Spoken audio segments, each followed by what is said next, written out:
এই সজল ভাই কেমন আছেন? আলহামদুলিল্লাহ ভাই। ভাই একটা সময় তো দেখতাম এই গল্লি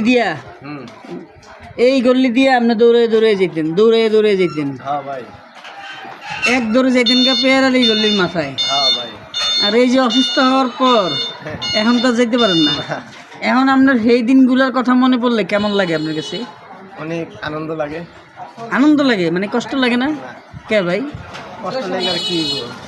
যেমন মনে করেন আপনার কষ্ট লাগার উপায় আছে। ধরেন ওই যে পেয়ারারির গাছের একটা আম পড়লো, আপনি আর আমি যাইতেছি, এখন আমরা দেখিয়া দুই ভাই মিল্লা, মানে এই যে আমি এই যে আমি, হ্যাঁ, আর হইলেন আমনে, দুইজনে মিল্লা আমরা লইতে চিতেছি।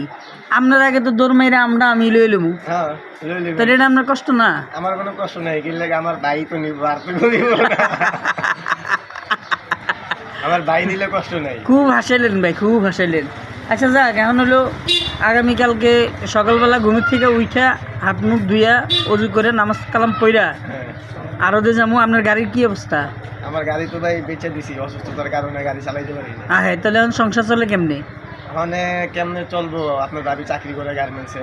আরে ভাবি তো চাকরি করে, ভাবি 7,000 টাকা বেতন, তো আপনার ঘর ভাড়া 8,000 টাকা। ওইটাই ওখানে পরিচিত লোকজন যারা আছে একের কাছে আপনার সমস্যাগুলো বলেন, বুঝলা অনেক বলবো, সহযোগিতা লন কিছু। মানুষ যারা পরিচিত আছে বেশিরভাগই যারা সামর্থ্য আছে করার, হ্যাঁ ঠিকানা জানি না, লগে দেয়া চেকআপ করবো বা যামো, ঠিক আছে, ঠিকানা জানি না।